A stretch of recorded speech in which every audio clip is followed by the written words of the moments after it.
July 2018, Boeing announces a massive $4.2 billion deal with Embraer, acquiring 80% of Brazil's premier aircraft manufacturer and gaining control of their entire commercial jet lineup. But this wasn't a planned strategic move. This was a desperate counterpunch designed to outsmart Airbus's stunning decision to partner with a company Boeing had just tried to annihilate.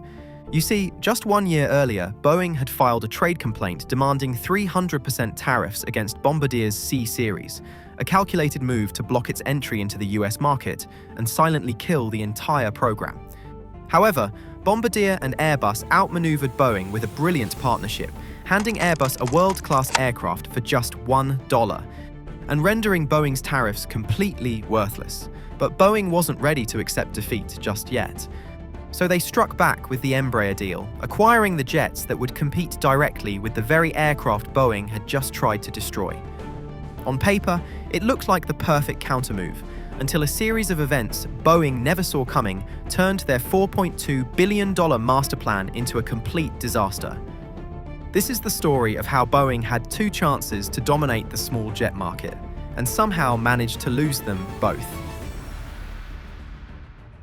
Before we understand why Boeing made a deal with Embraer, we need to first understand how Boeing messed up the Bombardier deal.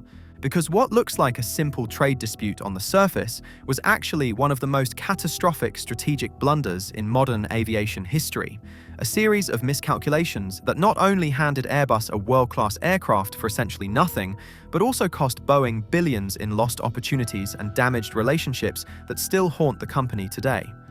The seeds of this disaster were planted back in 2006, when Boeing made what seemed like a straightforward business decision, discontinuing production of the 717.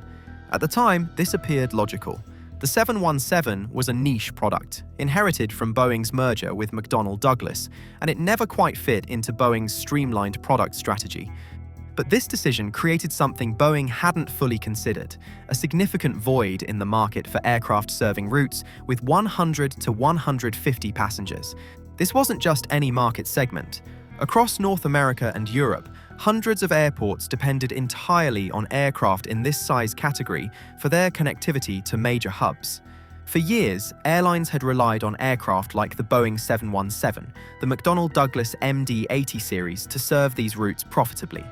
Now, as these aging fleets approached retirement, there would be no modern Boeing aircraft available to replace them. While Boeing and Airbus largely ignored this segment, both manufacturers were focused on the highly profitable mainline single-aisle market. Bombardier saw something different. Here was a market segment abandoned by the two giants, representing billions in potential revenue with minimal direct competition. For Bombardier, this represented far more than just a business opportunity. It was a chance to fundamentally transform the company from a regional jet manufacturer into a serious competitor in commercial aviation. But there was another crucial dimension to Bombardier's motivation. Canada's vast geography and numerous remote communities created a legitimate national interest in developing efficient aircraft capable of serving smaller airports across extremely long distances. The Canadian government, recognizing the strategic importance of maintaining a robust domestic aerospace industry, was prepared to actively support this ambition. After all, a strong aerospace sector meant high-skilled jobs, technological advancement, and national prestige. In 2008, Bombardier officially launched the C-Series program with Lufthansa as its launch customer. The initial development cost estimates were remarkably optimistic, around $2 billion. But what Bombardier didn't fully appreciate was just how challenging this undertaking would be, which is often the case with clean-sheet aircraft designs. Development costs escalated dramatically, from the initial $2 billion estimate to over $7 billion by the time the aircraft finally entered commercial service. The program faced repeated delays, technical setbacks, and mounting financial pressure that threatened its very survival. The Canadian federal government and the Quebec provincial government understood what was at stake. Losing the C-Series would devastate Canada's aerospace sector, potentially eliminating thousands of high-skilled jobs and undermining decades of investment in aerospace capability. They intervened with substantial financial support, a combination of equity investments and low-interest loans totaling over $1 billion. Finally, after years of development challenges and near cancellation scares, Swiss International Airlines became the first operator of the C-Series in 2016, followed shortly by the Latvian carrier Air Baltic. Despite these promising developments, Boeing didn't see the C-Series as a competitive threat. This was Boeing's first critical miscalculation. Within Boeing's strategic planning departments, the prevailing view was that the C-Series was essentially an oversized regional jet that would compete primarily with Embraer's E-Jet family, not with Boeing's own product line. They fundamentally misunderstood what Bombardier had actually created. Boeing's logic seemed reasonable on paper. They assumed that airlines operating aging Boeing 717s and MD-80 series aircraft would naturally upgauge to larger, more efficient aircraft like the 737 MAX 7 when replacement time came. But everything changed in April 2016, when Delta Airlines dropped a bombshell announcement. The Atlanta-based carrier placed a firm order for 75 CS-100 aircraft with options for 50 more. While it was the breakthrough Bombardier desperately needed, it was an alarm bell for Boeing. At this point, it looked like Boeing had miscalculated the potential of this aircraft very badly. The very plane they had underestimated and essentially ignored for years had suddenly become a massive threat to their market position. So Boeing responded swiftly and ruthlessly. Exactly 1 year after the Delta announcement, in April 2017, Boeing filed a formal trade complaint with the US Department of Commerce and the US International Trade Commission. Boeing alleged that Bombardier had received illegal subsidies from the Canadian government and that Bombardier had offered predatory pricing through dumping below production cost. Boeing demanded heavy punitive tariffs to effectively neutralize the C-Series in the American market. The irony here was almost absurd. Boeing alleged that government subsidies gave Bombardier an unfair competitive advantage, while Boeing itself had received over $14 billion in tax breaks and subsidies from various US state and federal government programs over the years. But that didn't prevent the US Department of Commerce from announcing an unrealistic tariff of nearly 300% on every C-Series aircraft sold in the US. At these rates, importing the C-Series into the United States would be economically impossible. Boeing appeared to have won a complete victory. Facing this existential threat, Bombardier and the Canadian government made one final attempt to salvage the situation through the very company that had attacked them. High-level discussions commenced between Bombardier, Boeing, and Canadian government officials about a potential partnership. The framework under discussion would have given Boeing a significant ownership stake in the C-Series program, essentially absorbing the aircraft into Boeing's product portfolio. Think about what this would have meant for Boeing. Here was a modern, fully developed, already certified aircraft that had proven its technical merit in service. Boeing could have rebranded it as the Boeing 797, instantly filling the gap below the 737 MAX that had existed since the 717's retirement. Boeing would have gained access to a platform that required minimal additional development investment, freeing engineering resources and capital to focus on other priorities. Specifically, the new mid-market airplane that Boeing desperately wanted to develop to fill the gap between the 737 and 787. The C-Series wing had been designed with future fuselage stretches in mind. A longer CS500 variant could have directly competed with the 737 MAX 8, eventually allowing Boeing to retire the entire 737 line and replace it with the more efficient C-Series family. The supply chain was largely North American, making integration far simpler than if the aircraft were European designed. Even the wings, manufactured in Northern Ireland, were produced by Spirit Aerosystems, already a key Boeing supplier. This was an extraordinary opportunity, practically gift-wrapped for Boeing, but Boeing made their second catastrophic miscalculation.